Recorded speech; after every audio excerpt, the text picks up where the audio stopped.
Bueno, pues muy buenos días.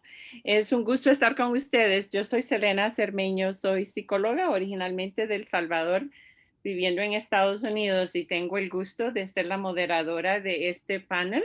El tema del panel es migración y salud mental. No voy a describir, a dar una descripción muy detallada del panel porque está en la descripción de la conferencia y también quiero darles todo el tiempo posible a los panelistas para que presenten.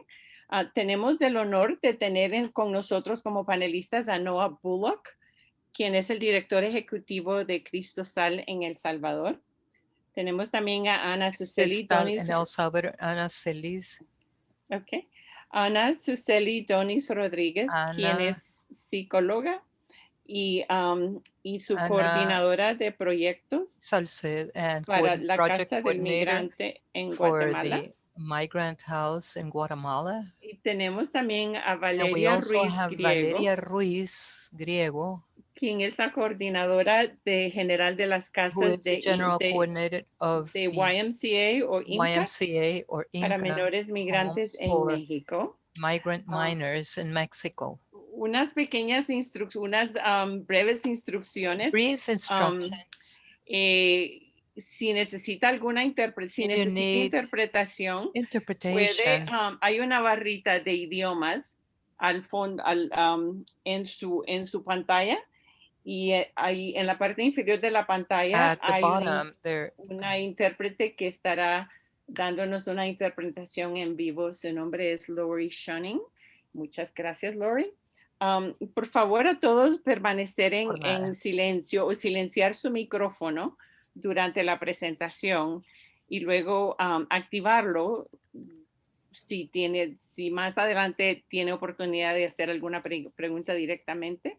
La función del chat estará abierta para que los y las asistentes publiquen sus preguntas y les llamaremos cuando llegue el momento para las preguntas y respuestas.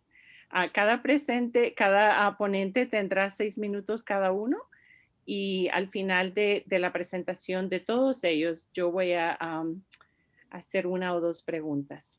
Así es que podemos comenzar. Noah, ¿puedes comenzar? Perdón, ¿me Sí, escucha? sí, te escuchamos, entonces no. ¿Podrían, podrían entonces volver a activar la función de interpretación? Porque parece ser que la quitaron. Ok, entonces eso lo tiene que hacer Brooke o Oh, Walter. sí, Ok, ahí está. Gracias. ok, ok, de nada. Bueno, comienzo entonces. Oh, sí, por favor, Walter. Okay. Son tuyos. Bueno, soy Noah Bullock de la Fundación Cristo Sal en El Salvador. Tenemos trabajo en Guatemala y Honduras. Yo pedí permiso para participar en ese panel, no como experto, sino que más aprendiz en el tema. Y creo que nuestra organización, como una organización de derechos humanos, es más aprendiz también en el tema de salud mental y los enfoques, la aplicación de los enfoques psicosociales. Lo que quería compartir es una experiencia. Y creo que hay una experiencia que nos vincula directamente con el tema de salud mental y migración. Y para entender ese vínculo hay que verlo desde la perspectiva de las violencias. Nosotros como Organización de Derechos Humanos hemos acompañado víctimas de violencia de desplazamiento interno, pero también víctimas de la violencia, crímenes de guerra y deshumanidad del conflicto armado en El Salvador. Entonces, a partir de este acompañamiento hemos sacado ciertas lecciones sobre ese acompañamiento y esa experiencia nos resalta la importancia de aplicar enfoques psicosociales a lo largo de estos procesos.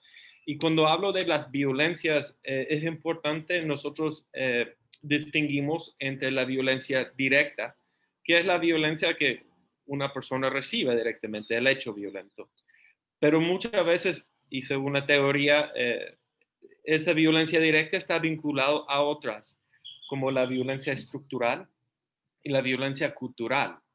La violencia estructural es la violencia que una persona vive a partir de las discriminaciones, la falta de equidad, la falta de acceso por el simple hecho de haber nacido quien nació, de ser esta persona en un puesto desigual dentro de una sociedad.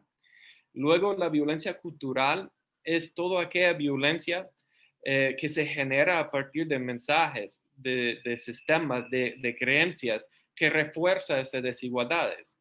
Entonces, mensajes discriminatorios hacia migrantes, por ejemplo, mensajes discriminatorios hacia minorías étnicas o raciales o a personas de diversidad sexual. Para dar ejemplos. Entonces, en el tema de migración, no todos los migrantes han huido violencia directa, pero yo me atrevo a decir que casi todos han vivido violencia cultural por su calidad de migrante o por su condición en su país de origen y han sufrido violencia estructural. Y muchas veces esta violencia estructural es la causa de la migración.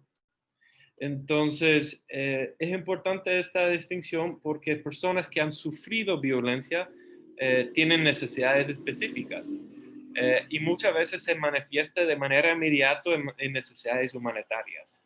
Y las personas no suelen salir buscando ayuda psicosocial o incluso justicia o no salen buscando participar en procesos de cambio estructurales, sino que salen buscando quién le eche la mano para atender las necesidades más inmediatas que tienen.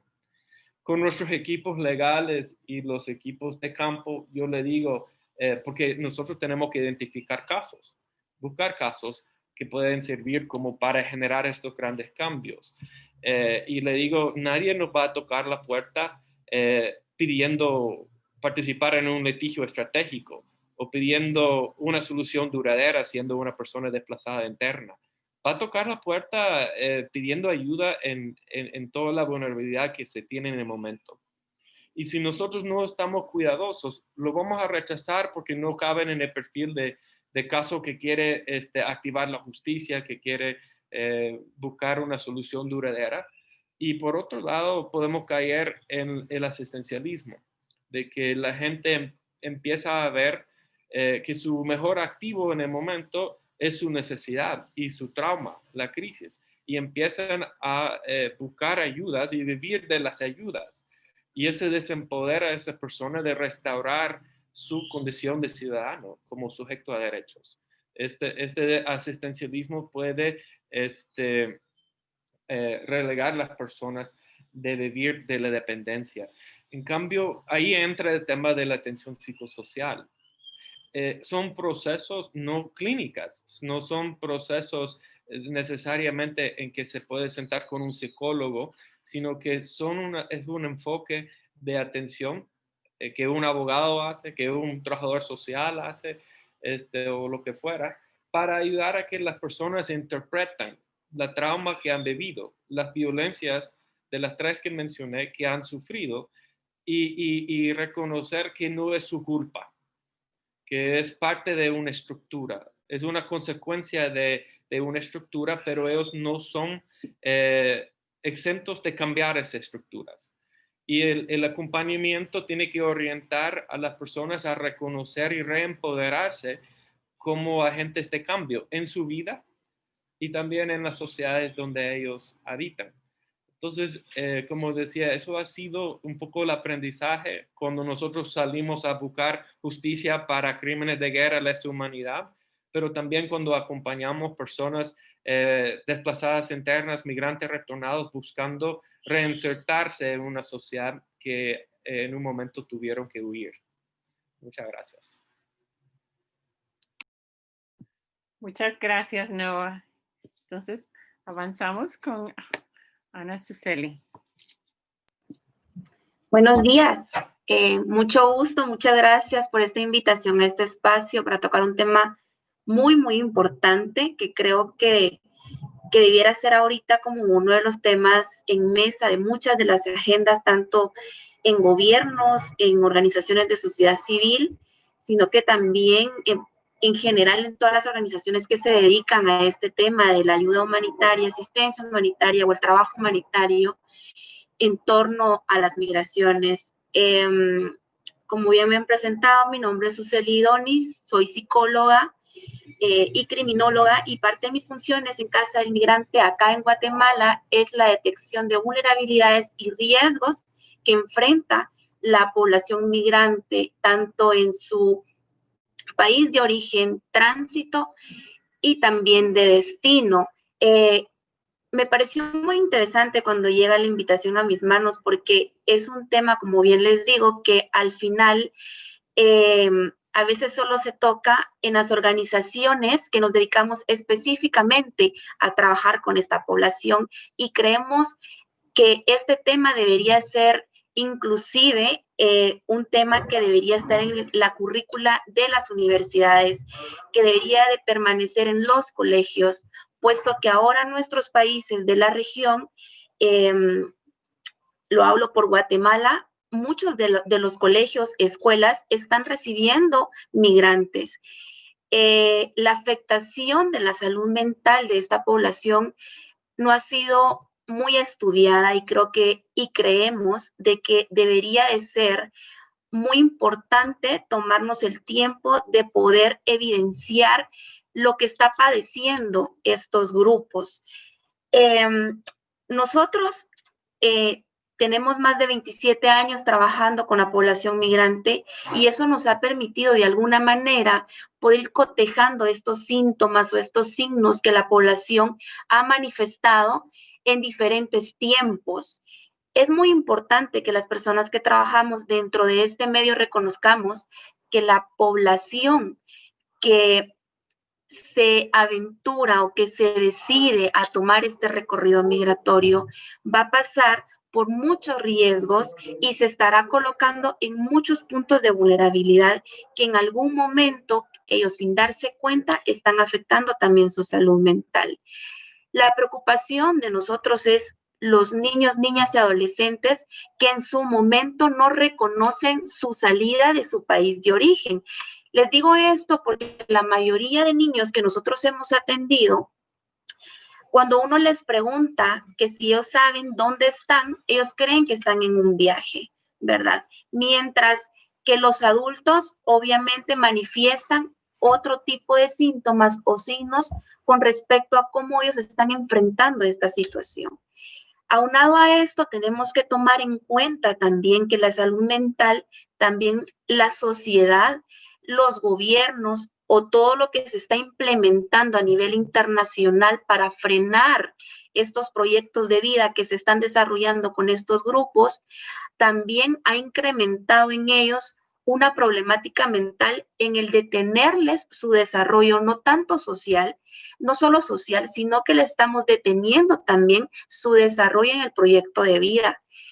Esto es preocupante, totalmente preocupante, puesto que lo único que se habla de las migraciones es que las personas vienen a quitarnos el trabajo, que las personas son delincuentes, que las personas, inclusive esta narrativa de que ahora que nos encontramos en medio de una pandemia, que también son portadores de COVID-19, está lacerando sus derechos, está también poniendo en líneas muy delgadas de un desborde emocional por no encontrar un espacio de acogida y que les brinde todo lo necesario para poder pensar. Algo que mencionaba Noa, que es muy importante, es el tema del asistencialismo, y creo que también es un tema que debería de hacer eco en todas las organizaciones, donde debemos de enseñarle a estas poblaciones de que a pesar de la coyuntura de nuestros países, porque lastimosamente Guatemala no cumple con los requisitos para poder entregarle a estas personas lo básico. Si a nosotros como guatemaltecos nos cuesta desarrollarnos dentro de estos espacios, a ellos les cuesta mucho más por las limitaciones que tienen tanto al ingreso de servicios como también las limitaciones que tienen al tema del ingreso al mercado laboral, que muchos de ellos los encontramos en el mercado informal. Entonces, pero lo que sí podemos hacer dentro de nuestros frentes de trabajo, dentro de nuestros espacios, es que ellos dentro de sus mismos mecanismos de afrontamiento y esa resiliencia que ellos tienen para poder salir adelante, puedan enfrentar todo este tipo de problemas que se les está presentando y que ellos de alguna manera sienten que estas brechas que ellos quisieran que se les diera, se cierran aún más con las políticas que los gobiernos están implementando en torno a las migraciones. Me van diciendo cómo vamos con el tiempo, porque es un tema muy amplio para hablar, ¿verdad? Pero no quiero extenderme tanto y dar el espacio Muchas a los gracias, demás Suseli. Ya compañeros. casi se terminó el tiempo. Gracias. Pero vamos a volver tal vez en la sección de preguntas, ¿no? Puedas agregar otros pensamientos. Ok, entonces vamos a pasarle el micrófono a Valeria de YMCA en México. Hola, buenos días, muchísimas gracias. Valeria Ruiz, coordinadora de Casas YMCA para menores migrantes en la frontera. Un gusto, porque el tema de salud mental es uno de los más importantes que hemos estado trabajando, sobre todo este año, en contexto de la pandemia, ¿no? Bueno, creo que partimos, ¿no?, del hecho de que en YMCA trabajamos con niñas, niños y adolescentes de 12 a 17 años de edad. Aquí particularmente nos encontramos en Tijuana. Entonces, pues Tijuana figura como un punto de llegada, de salida para la estancia de miles de personas y los niñas y niños no son la excepción.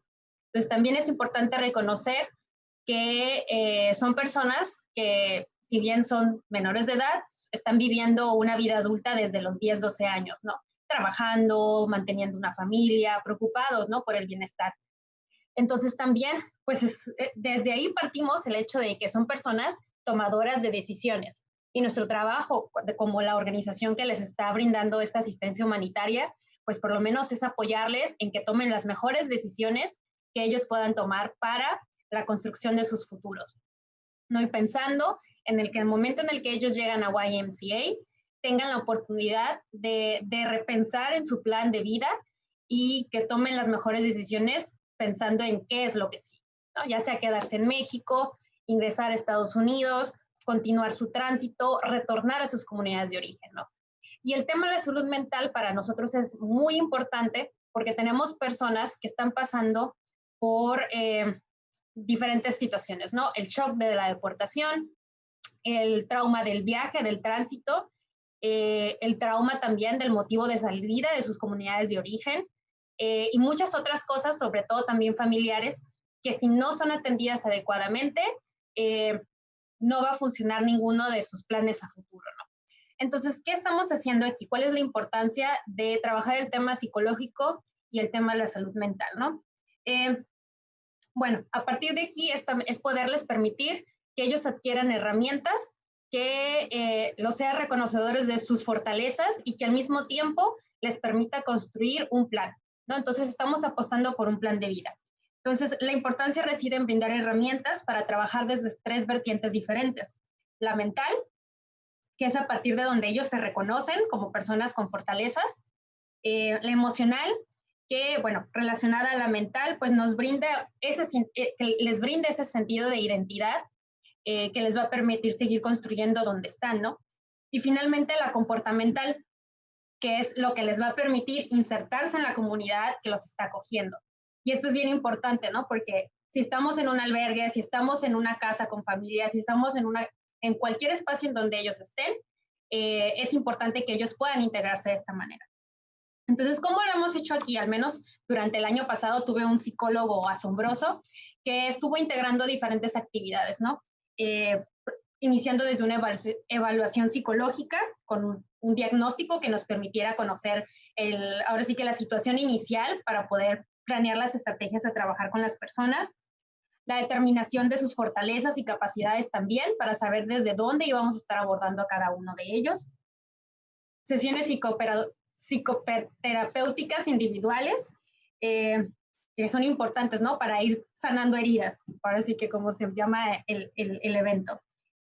Sesiones grupales enfocados en el trabajo cooperativo, porque, de nuevo, son miembros de una comunidad y sobre todo el contexto que los ha envuelto, pues los ha llevado a tomar decisiones muy individuales y es necesario que ellos retomen ese trabajo en grupo.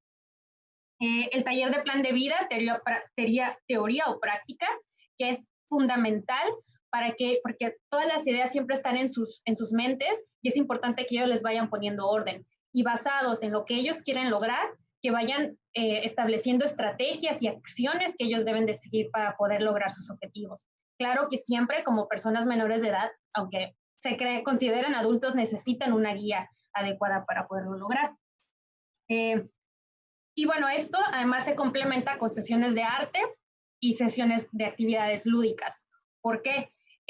Sobre todo fortalece el trabajo que a veces no se logra en las sesiones individuales, porque muchas veces una sesión individual es un trabajo pesado, es un trabajo que a veces lo pueden llegar a sentir un poco invasivo, hasta que no generan el contexto de confianza. Y muchas veces es a través de las actividades creativas, artísticas, musicales, los juegos cooperativos, donde empiezan ellos a poder trabajar lo que deseamos que trabajen, ¿no?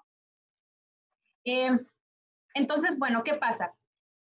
La combinación de estas actividades nos permite crear nuevos escenarios de autoestima, que ellos puedan ponerse como un sujeto de toma de decisiones, pero que sobre todo se den prioridad, que eso es lo más importante, que a partir de que ellos estén aquí en YMCA, ellos pueden decir, yo quiero ir a Estados Unidos, quiero estudiar, y qué necesito para hacerlo, ¿no? Y que ya no estén tomando decisiones repentinas, de me voy a ir en este momento, voy a trabajar en una tienda de autoservicio, y después me voy a cruzar la frontera y nada planeado, ¿no? Entonces, que vean a la migración como una oportunidad de crecimiento y no como no como el escape, ¿no? Es importante girar este enfoque, que ellos dejen de sentir culpa, ¿no? Por irse o por estar tratando de migrar, sino que ya lo vean como una oportunidad de estoy en un nuevo lugar, tengo oportunidad de hacer una nueva historia.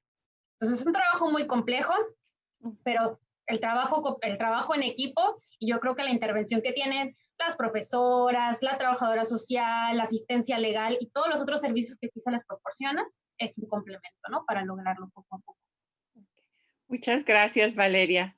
Muchísimas preguntas y gracias a los tres, ¿no? Por su trabajo tan, que tiene tanta compasión y tan profesional. Tengo muchas preguntas. Voy a tratar de enfocarme con 2 preguntas más a nivel conceptual. No es muy común que organizaciones de salud mental trabajen o tengan marcos conceptuales con organizaciones de derechos humanos. Entonces, me alegra mucho verles tener un panel donde el tema de derechos humanos sea vinculado, ¿no? Con el tema de salud mental. ¿Qué conversaciones existen a nivel regional entre organizaciones de derechos humanos, de salud mental y organizaciones de políticas para jóvenes y niños para su bienestar que nos den ánimos, ¿no? Que nos alenten para tener un poco más de fe y confianza en el trabajo coordinado a nombre de estos muchachos, de estos niños y niñas.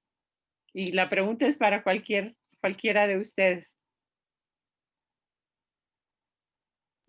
Bueno, dale, Valeria. Dale, Valeria, sí. Bueno, muchas gracias.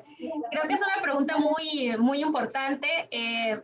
Como mencionas, es un tema bastante nuevo. Realmente considero, ¿no? Que aún faltan espacios en donde podamos seguir combinando ambos temas, derechos humanos, salud mental, atención psicológica.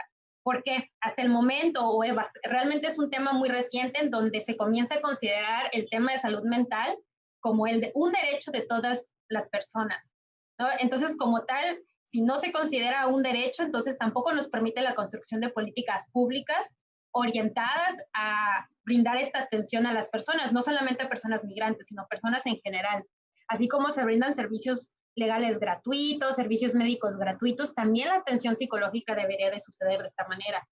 Yo creo que ahorita vamos dando un paso, al menos aquí de manera local, aquí en Tijuana, aquí, bueno, en Baja California, aquí en México, estamos dando un paso en donde el mismo trabajo que hace el sector humanitario en la región que reconoce el trabajo psicológico como uno de los pilares más fundamentales del trabajo humanitario, hace que las mismas autoridades tengan que comenzar a voltear y empezar a cubrir estas necesidades. Porque es hasta el momento en el que nosotros como sociedad civil demandamos un servicio como una necesidad y como un derecho de las personas de recibir. No solamente es la salud, no solamente es lo legal, la justicia, también el tema mental es importante. Entonces yo creo que por ahí va nuestra esperanza de seguir trabajando el tema. Aún falta mucho trabajo, pero vamos poquito a poco.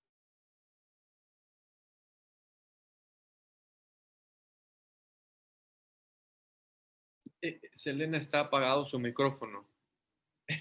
Oh, perdón, gracias. Oh, no, muchas gracias, Valeria. Y de nuevo, quiero darle la oportunidad a Noah o Ana Suseli para que respondan a la pregunta también. Sí, nosotros como Casa del Migrante tenemos regionalmente organizaciones que constantemente estamos en construcción de protocolos en torno a la protección de niños, niñas y adolescentes. Y creemos que también es una esperanza que abre las puertas a poder implementarlo no solo en espacios de sociedad civil, sino que también hemos hecho estos esfuerzos con organizaciones internacionales y también con gobierno.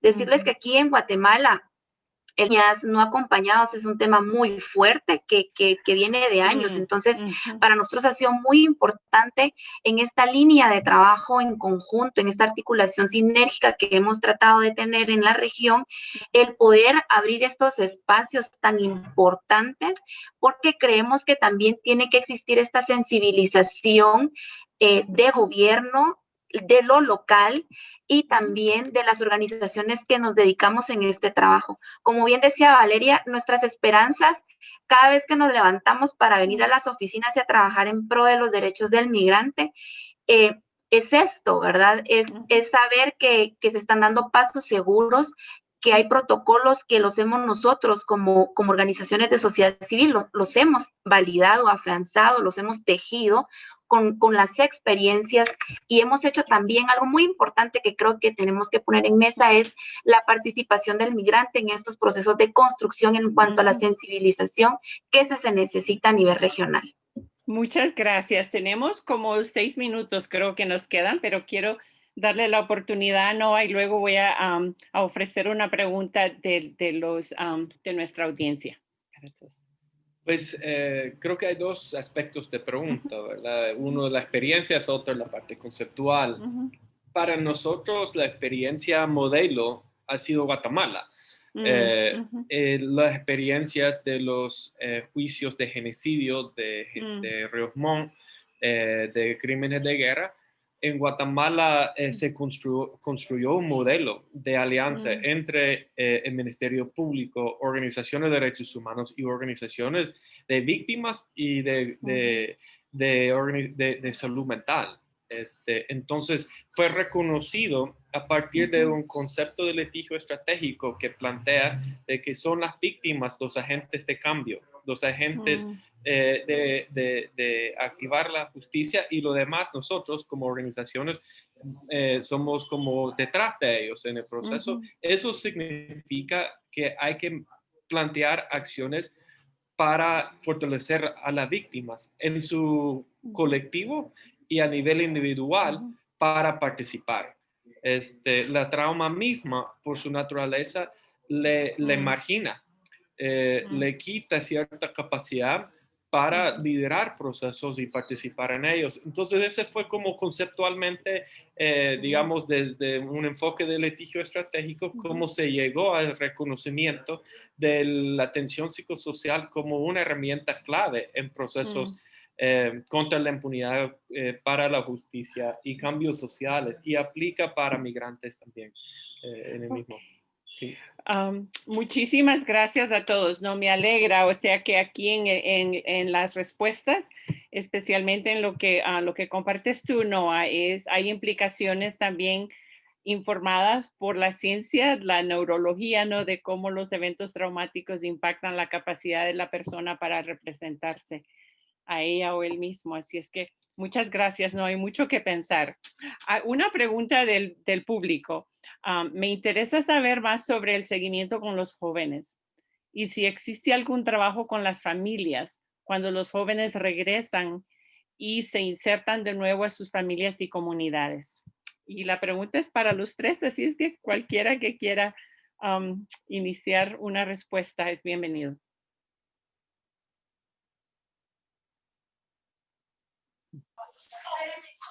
Hola, Selena. Hola. Sí. Soy Ruth Sánchez, soy trabajadora social de la policía. Okay. Y gracias a todos, ¿verdad?, por estas enseñanzas tan ricas que nos va a servir dentro de nuestro trabajo institucional y policial. Estoy muy interesada en la parte de migración porque en nuestra organización, como corporación policial, se da mucho la migración de jóvenes hijos de policía por el ataque que tienen de las pandillas. Entonces estamos teniendo jóvenes que se van migrando, ¿verdad?, huyendo, y quisiéramos saber cómo podríamos mejorar las condiciones de los hijos de nuestros elementos para evitar todo ese tipo de situaciones, porque es algo bien delicado que se da. Aparte de eso, tenemos los problemas de violencia de parte del personal hacia sus esposas por el mismo estrés vivido dentro de la corporación. O sea, tenemos una gama de todos los puntos, lo que es la parte laboral, familiar y económica. Entonces, Okay, ¿cómo podríamos abordar? Ok, muchas gracias, Ruth. Tenemos dos preguntas, la tuya y teníamos la otra pregunta del seguimiento con los jóvenes y el trabajo con familias. Así es que ambas preguntas son igual de importantes. Tenemos tiempo limitado, entonces voy a darle la oportunidad a los panelistas que escojan cuál pregunta quieren abordar o responder. Okay. Yo creo que, bueno, no es de querer, sino que cuáles las que el tiempo nos permite. Ok. Gracias. Pues bueno, voy a tomar la palabra respecto a la primera pregunta sobre el seguimiento de adolescentes migrantes. Desde aquí, desde YMCA, es un trabajo bastante complicado, específicamente por el tipo de población que atendemos, que están en constante movimiento. Desde el trabajo que hacemos, tratamos que estén algunas horas o semanas o meses con nosotros, se lleven herramientas, ¿no? Inclusive una simple plática de derechos humanos, que les deje saber que tienen derechos, ya es un impacto que ellos van a llevar a su comunidad de origen, ¿no? Decir, papá, es que tengo derecho a estudiar, entonces quiero estudiar, ¿no? Ya es un impacto pequeño, pero significativo. Entonces, por el lugar en el que estamos, el seguimiento con familias es bastante complicado. Lo hemos logrado con muy selectos casos, sobre todo con personas que están en Estados Unidos, ¿no? Que logramos su asesoría legal para ingresar.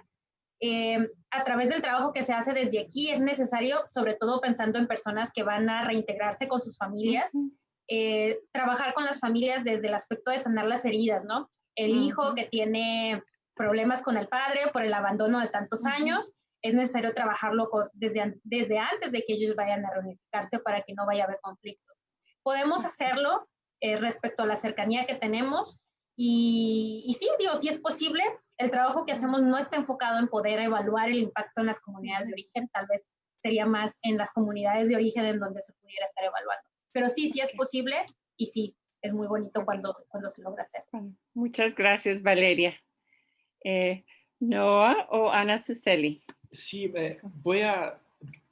me gustan las dos preguntas y veo similitudes. Nuestra experiencia con familias desplazadas internas por violencia nos ha indicado de que muchas veces la trauma colectiva e individual sacuda las personas, las familias y las mismas sociedades cuando está a grande escala. Y esa, como creo que alguien mencionó antes, es una oportunidad. Vemos cuando las familias empiezan a tratar de generar la respuesta humanitaria de emergencia o luego impulsar un nuevo proyecto de vida, ciertos miembros como el padre de familia, por ejemplo, se encuentran en una posición desempoderada y de repente las madres o los hijos empiezan a tomar roles nuevas, empoderadas. Entonces hay una reajuste de la distribución de poder y relaciones de género y de edad en la familia, como creo que decía Valeria, que los niños de repente son quienes impulsan los nuevos proyectos de vida. Entonces, una de las cosas que es bien importante es poder acompañar a estas familias para que estos cambios positivos se formalizan, ¿verdad? Y que alguien acompaña en contextualizar el por qué este cambio está pasando. Claro. Porque un papá desempoderado a veces se vuelve violento. Hemos visto casos.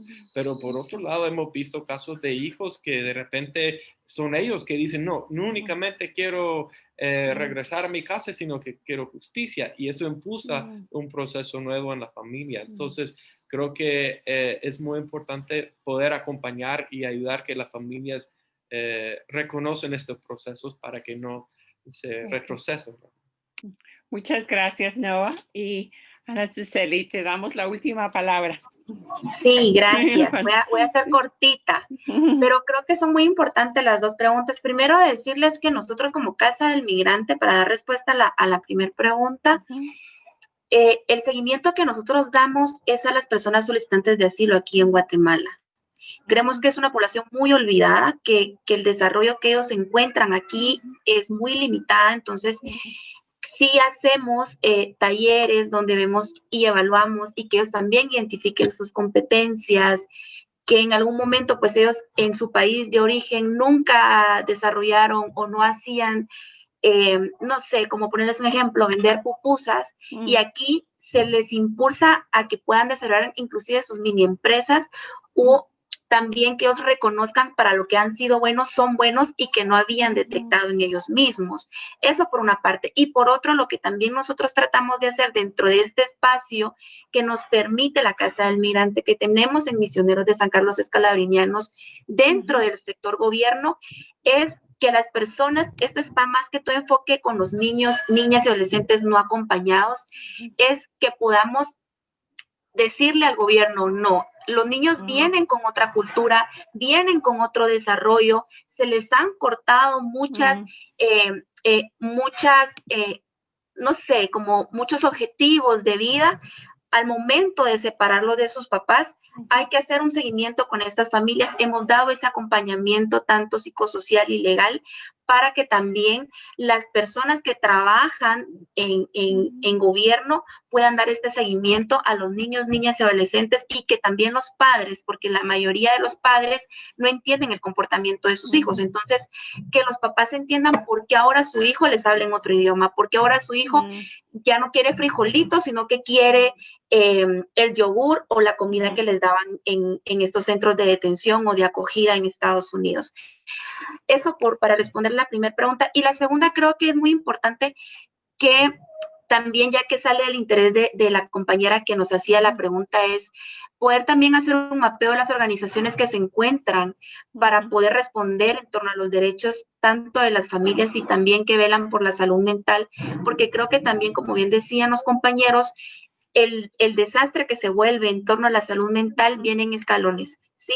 Y es como una bola de nieve. Entonces, mi sugerencia es que ellos puedan hacer esta solicitud, que han identificado este tipo de problemas para que ya no sean más agravantes, que puedan hacer un mapeo, una detección de estas organizaciones que les puedan brindar este tipo de apoyo. Con esto cierro. Okay. Muchísimas gracias, se nos acabó el tiempo y qué lástima porque nos han dejado con mucha provocación y mucha inspiración. Entonces, de nuevo, mil gracias. Apoyémonos a todos, entre todos, ¿no? Y bueno, mis mejores deseos. En el chat.